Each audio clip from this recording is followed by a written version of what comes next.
અમદાવાદમાં પ્રદૂષિત પાણી નદીમાં છોડવાના મામલે TV9ના અહેવાલની અસર થઈ।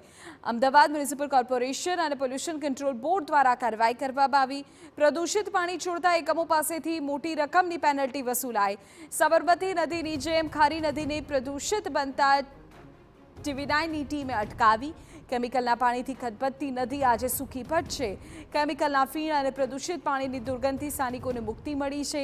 જીપીસીબી દ્વારા નદી પ્રદૂષિત કરતા એકમો સામે ગુનો નોંધવા પોલીસે કરાઈ હતી રજૂઆત। પ્રદૂષણ ફેલાવતા એકમો સામે પોલીસે કોઈ જ કાર્યવાહી નહોતી કરી।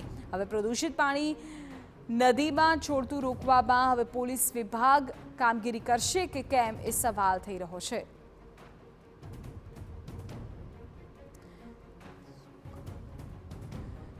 જીપીસીબી દ્વારા પોલીસને રજૂઆત કરવામાં આવી હતી। પ્રદૂષણ ફેલાવતા એકમો સામે પોલીસે કોઈ કાર્યવાહી કરી નથી, એટલે કે કામગીરી બાબતે જાણે એકબીજાને ખો આપવામાં આવતો હોય એ પ્રકારનો આખો મામલો સામે આવ્યો છે। કેમિકલના પાણીથી ખદબદતી નદી આજે સૂકી પડશે। આપણે કહી દઈએ કે પ્રદૂષિત પાણી નદીમાં છોડવાના કિસ્સાઓ સામે આવતા હોય છે ત્યારે પોલ્યુશન કંટ્રોલ બોર્ડ દ્વારા કાર્યવાહી કરવામાં આવી છે અને જે કેટલાક એકમો છે કે જેઓ આ પ્રદૂષિત પાણી છોડે છે તેમને પેનલ્ટી પણ ફટકારવામાં આવી છે। સાબરમતી નદી મામલે પણ TV9ને આવા અનેક અહેવાલો આપણે દર્શાવ્યા હતા, ત્યારે આ વધુ એક અહેવાલ અત્યારે અમે આપને દર્શાવી રહ્યા છીએ કે જે મામલે જીપીસીબી દ્વારા કાર્યવાહી કરવામાં આવી છે અને એકમોને જે પેનલ્ટી છે તે ફટકારવામાં આવી છે। ઉલ્લેખનીય છે કે પોલીસને પણ આ મામલે ગુનો નોંધવાની રજૂઆત કરાઈ હતી, જો કે પોલીસ દ્વારા હજુ સુધી કોઈ કાર્યવાહી કરવામાં આવી નથી। જોવું એ રહ્યું કે પોલીસ વિભાગ કોઈ આગામી એક્શન્સ લે છે કે કેમ, કારણ કે અત્યારે તો સવાલ એ થઈ રહ્યો છે કે નદી કે જેને માતા તરીકે સંબોધવામાં આવે છે તે નદી માતાને બચાવવામાં હવે શું પોલીસ વિભાગ રસ લેશે કે નહીં, કારણ કે આ જે પ્રદૂષણ છે તે સીધી રીતે જોઈ શકાય છે, જે નરી આંખે દેખાય છે, જેમાં સ્પષ્ટ થાય છે કે કેમિકલ માફિયાઓ આ નદીમાં પ્રદૂષિત પાણી છોડે છે અને નદીને પ્રદૂષિત કરે છે। પહેલા જે પ્રકારની સ્થિતિ હતી તે અને અત્યારે જે સ્થિતિ છે તે અમે આપણે બતાવી રહ્યા છીએ। TV9ના અહેવાલની અસર થઈ છે। પહેલા કેમિકલવાળું પાણી છોડી દેવાતું હતું।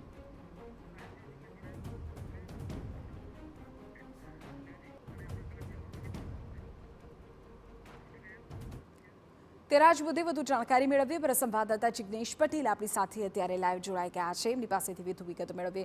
જિગ્નેશ, પહેલા અને પછીના દ્રશ્યો જોઈ શકાય છે, અહેવાલની અસર પણ જોઈ શકાય છે, પરંતુ છતાં પણ સવાલો તો એના એ જ છે કે શું આ જે પોલીસ છે તે આ મામલે યોગ્ય કામગીરી કરશે?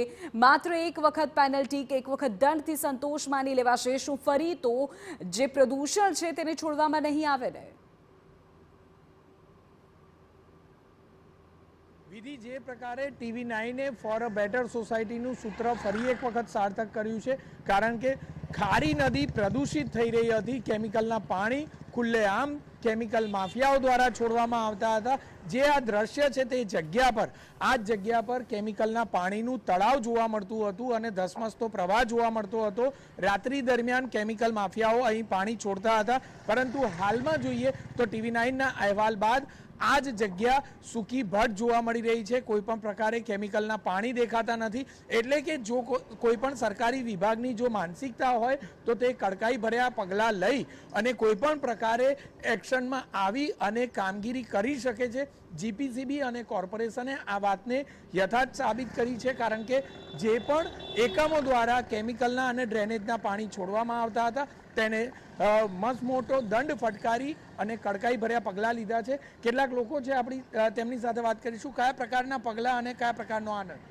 આમાં અમે પહેલાં 10-1 દિવસ પહેલાં બહુ જ પાણી અને બહુ જ એમાં ફુગ્ગા ઉડતા હતા, એનાથી આવવા જવામાં તકલીફ પડતી હતી, છોકરાઓને મૂકવા જવામાં, અને વાસ બી બહુ આવતી હતી, એના લીધે સ્કિનનો રોગ ને આ બધું થતું હતું। પણ TV9ની ટીમે જે આ પગલું ભર્યું અને જે પ્રસારણ કર્યું એનાથી અર્થતંત્ર દોડતું થઈ ગયું અને આ જે થયું છે બહુ સારું કામ કર્યું છે।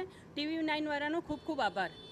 શું માનો છો, જીપીસીબી અને કોર્પોરેશને જે પ્રકારે કામગીરી કરી છે, પોલીસે હજી સુધી કામગીરી નથી કરી, તેમને પગલાં લેવાનું જણાવ્યું હતું, તેમ છતાં જો ખુદથી ઈચ્છા હોય તો બધું કાર્ય થઈ શકે। પણ હવે ઈચ્છા ના હોય તો કશું ના થઈ શકે. તંત્રએ જે પ્રમાણે તમારા પ્રસારણ કર્યું તમે જે 10 દિવસ પહેલાં, એનાથી તંત્ર ભાગતું થયું અને લોકોને હવે અહીંયા બધી મુશ્કેલીઓથી રાહત થઈ છે અને હવે અહીંથી નીકળાય એવી પરિસ્થિતિ થઈ છે. બાકી પહેલાં તો ફીણના ફુગ્ગા ઉડતા હતા, અહીંથી નીકળવું અસહ્ય, કેમિકલ દુર્ઘટના થઈ, આમ દુર્ગંધ મારતી હતી, એવું બધું થતું હતું. પણ હવે તમે જે રિપોર્ટ આપ્યો, જે અહેવાલ પ્રસાર કર્યો, એ પ્રમાણે રિઝલ્ટ સારું મળ્યું છે. આપ શું માનો છો TV9ના અહેવાલ બાદ કયા પ્રકારની અસર થઈ છે? શરૂઆતમાં કયા પ્રકારના ચિત્રો હતા અને હવે કયા પ્રકારની સ્થિતિ? અહીંયા આશરે 10 દિવસ પહેલાં જે TV9નું અહેવાલ પ્રસારણ થયું એની પહેલાંની પરિસ્થિતિ જણાવું તો નદીની બંને સાઈડે મોટા મોટા ફીણના જેમ ડુંગર હોય, અહીંથી તમે 2 વ્હીલર લઈને કે 4 વ્હીલર લઈને જો પસાર થઈ જાઓ તો ફુગ્ગા ઉડીને તમારા મોઢા પર અથવા તો ગાડીના કાચ ઉપર આવી જાય અને તમે ખુલ્લા નાખે તો અહીંથી નીકળી પણ ના શકો, એટલી બધી દુર્ગંધ આવતી હતી. આવી પરિસ્થિતિ હતી અને TV9એ જે અહેવાલ પ્રસાર કર્યો એના 10 દિવસમાં તમે જોઈ શકો છો કે જે તંત્રના અધિકારીઓ કે જે ખુલ્લી આંખે ઘોર નિંદ્રામાં હતા, એમની આંખ ઉઘાડવાનું કામ TV9ના માધ્યમથી થયું છે. પ્રસારણ બાદ તંત્ર, કોર્પોરેશન, GPCB બધા જ બે બાકડા દોડતા થયા છે અને એ લોકોએ બધું એમનું જે કામ એમને જે એમની મરજીથી કરવું જોઈએ એ TV9માં પ્રસાર થયા બાદ એ લોકોએ જબરજસ્તીથી કરવું પડ્યું છે અને એનું રિઝલ્ટ તમે અત્યારે જોઈ શકો છો. ટૂંકમાં કહીએ તો વિધિ, જે દ્રશ્યો છે ફરી એક વખત બતાવીશું કે જે જગ્યા પર કેમિકલના તળાવ જોવા મળતા હતા, પાણીની દુર્ગંધ જોવા મળતી હતી, ફીણના ગોટે ગોટા જોવા મળતા હતા, તે જ જગ્યા આજે સૂકી ભટ્ટ જોવા મળી રહી છે. એટલે કે જો તમામ વિભાગ, તે GPCB હોય કે કોર્પોરેશન હોય, જો યોગ્ય રીતે કામગીરી કરે તો કોઈ પણ પ્રકારે પ્રદૂષિત નદી થતી અટકાવી શકાય છે. તે ખારી નદીની વાત હોય કે પછી સાબરમતી નદીની વાત હોય. સાથે હજુ પણ જણાવીશ કે GPCBએ લેખિતમાં જાણ કરી હતી સ્થાનિક પોલીસ સ્ટેશનને, પરંતુ તેમ છતાં પોલીસ દ્વારા કોઈ પણ પ્રકારના પગલાં હજી સુધી લેવામાં આવ્યા નથી. જો પોલીસ પણ આ મામલે જે એકમો દ્વારા પ્રદૂષિત પાણી છોડવામાં આવતું હતું, બિલકુલ, એટલે અત્યારે પ્રદૂષિત પાણી છોડવાનું તો બંધ થયું છે, એ આખો વિસ્તાર સૂકો જોઈ શકાય છે. TV9ના અહેવાલની અસર થઈ છે, પરંતુ એકમો સામે યોગ્ય પગલાં લેવાય એટલું જ જરૂરી છે.